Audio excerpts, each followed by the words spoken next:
एक समय की बात है, राजा दशरथ ऋषि दुर्वासा के आश्रम में पहुंचते हैं और जो कि राजा दशरथ थे वो ऋषि दुर्वासा से अपने पुत्रों के भविष्य के बारे में पूछते हैं। राजा दशरथ ऋषि दुर्वासा से अपने पुत्रों के भविष्य के बारे में पूछते हुए बोलते हैं, महात्मन, मेरे पुत्रों का भविष्य कैसा होगा? मेरे जो पुत्र हैं उनकी आयु कितनी होगी और जो मेरे पुत्र हैं उनके पुत्रों का भविष्य कैसा होगा? वहीं पर जो कि प्रभु श्री राम थे, विशेष करके ऋषि दुर्वासा से उनके भविष्य के बारे में राजा दशरथ जी पूछते हैं। तो जो कि ऋषि दुर्वासा थे वो राजा दशरथ से बोलते हैं कि महाराज, आपके पुत्रों की दीर्घ आयु है और वहीं पर आपने विशेष करके राम के भविष्य के बारे में पूछा है। तो मैं आपको बताता हूँ कि जो राम है उसका भविष्य उज्जवल नहीं है और जो कि राम है उसको उसकी युवा अवस्था में ही 14 वर्षों का वनवास हो जाएगा। पत्नी सहित वो 14 वर्षों के वनवास के लिए चला जाएगा और 14 वर्षों तक वो अपने जीवन वनवास में ही व्यतीत करेगा और जब वो वन से वापस आ जाएगा, उसका राज तिलक हो जाएगा, तो जो उसकी पत्नी होगी वो उससे फिर से अलग हो जाएगी। दोनों पति पत्नी अपना पूरा जीवन एक दूसरे के बिना ही व्यतीत करेंगे। तो जो कि राजा दशरथ थे वो बहुत ज़्यादा परेशान हो जाते हैं। वहीं पर जो कि ऋषि दुर्वासा थे वो उनसे बोलते हैं कि राम को 2 संतान भी होंगी, 2 पुत्र की प्राप्ति भी होगी और जो कि उसके पुत्र होंगे वो बहुत ज़्यादा तेजस्वी भी होंगे। वहीं पर जो कि राम है, जो उसके पुत्र होंगे उनका जो कि राज तिलक है वो अयोध्या से बाहर करेंगे, अयोध्या में नहीं करेंगे। ऋषि दुर्वासा की जब इन बातों को राजा दशरथ सुनते हैं तो वो बहुत ज़्यादा चिंतित हो जाते हैं और जो कि ऋषि दुर्वासा थे राजा दशरथ से वो प्रभु श्री राम के बारे में और चीज़ें भी बताते हैं।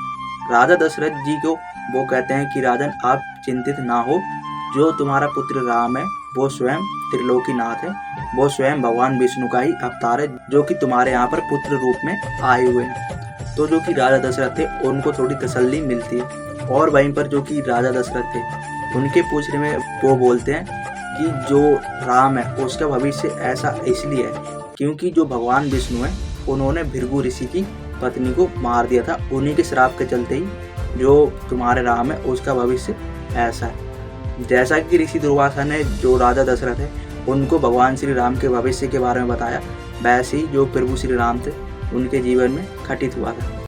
जब भगवान श्री राम नई नई शादी करके आए तो जो कि जैसे ही जब भगवान श्री राम का राज तिलक होने वाला था अयोध्या का, तो जो कि उनकी माता थी कैकेयी वो राजा दशरथ जी से 2 वचन के चलते भगवान श्री राम के लिए वनवास मांग लेती है और जो कि भरत थे उनके लिए अयोध्या का राज सिंहासन मांग लेती है और जो कि प्रभु श्री राम थे वो अपनी पिता की आज्ञा के लिए 14 वर्षों के लिए वनवास चले जाते हैं और माता सीता के साथ वो वन में ही रहते हैं और उनके साथ साथ लक्ष्मण जी भी 14 वर्षों के वनवास के लिए चले जाते हैं। और 14 वर्ष के वनवास के दौरान जो कि प्रभु श्री राम थे उन्होंने बहुत सारे असुरों का, राक्षसों का नाश भी करा और जो कि माता सीता थी उनका हरण भी हो जाता है और जो कि प्रभु श्री राम थे, जो माता सीता थी उनको बचाने के लिए जो कि लंका है उस पर धावा भी बोल देते हैं और जो कि रावण था वो प्रभु श्री राम के हाथों मारा जाता है। और वहीं पर जब प्रभु श्री राम अयोध्या वापस आते हैं तो उनका राज सिंहासन तो होता है, लेकिन जो माता सीता थी उनके साथ में ज़्यादा समय तक नहीं रह पाती है। जो कि प्रजा थी उनके चलते जो प्रभु श्री राम थे, माता सीता उनसे फिर अलग हो जाती है। प्रभु श्री राम और जो कि माता सीता थी वो दोनों फिर से अलग अलग हो जाते हैं और जो कि माता सीता थी उनको 2 पुत्रों की प्राप्ति भी होती है, एक लव और एक कुश, जो कि प्रभु श्री राम के भविष्य के बारे में जैसा ऋषि दुर्वासा ने राजा दशरथ को बताया था। और जो कि प्रभु श्री राम के पुत्र जो कि लव कुश थे वो कितने तेजस्वी थे वो तो हम सभी को पता है।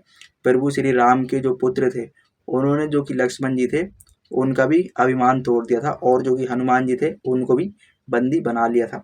प्रभु श्री राम के जो पुत्र थे उन्हीं की तरह ही तेजस्वी थे। वहीं पर जो कि राजा दशरथ को जैसा उनके पुत्रों के बारे में ऋषि दुर्वासा ने बताया था वैसा वैसा ही उनके जीवन में घटित हुआ था। राम के भविष्य के बारे में बताया कि तुम्हारे पुत्र राम का भविष्य ज़्यादा उज्जवल नहीं है, तो वैसा ही उनके पुत्र राम के साथ घटित भी हुआ था और वो 14 वर्षों के वनवास के लिए चले जाते हैं। तो इससे तो हमें यही पता चलता है कि जो राजा दशरथ थे उनको अपने पुत्र राम के बारे में बहुत अच्छे से पता चल गया था, उनके भविष्य के बारे में पता चल गया था। लेकिन जो राजा दशरथ थे वो ना चाहते हुए भी कुछ भी नहीं कर पाते। राम को वनवास हो गया, लेकिन जो राजा दशरथ थे उनको इस चीज़ का पता था। तो इससे हमें यही पता चलता है कि नियति के आगे किसी की नहीं चलती है। जैसा नियति चाहेगी वैसा ही होगा। राजा दशरथ जी को भगवान श्री राम के बारे में अच्छे से पता था। ऋषि दुर्वासा जी ने, जो कि राजा दशरथ थे, उनके बारे में उनको बहुत अच्छे से बताया था, प्रभु श्री राम के बारे में। लेकिन जो राजा दशरथ थे उनको इस चीज़ की जानकारी होने के बावजूद भी वो प्रभु श्री राम को वनवास जाने से नहीं रोक पाए। और जो कि माता सीता थी उनके साथ में वनवास गई, लक्ष्मण जी भी वनवास गए। और जो कि राम जी थे जब अयोध्या से वापस आ जाते हैं, उनका राज तिलक हो जाता है, वो अयोध्या के राजा बन जाते हैं। तो जो माता सीता थी वो फिर जो कि राम जी थे उनसे अलग हो जाती है। तो जो राजा दशरथ थे उनको अपने पुत्र के भविष्य के बारे में पता तो था, लेकिन वो इस चीज़ को नहीं टाल पाए। तो नियति के आगे किसी की भी नहीं चलती है।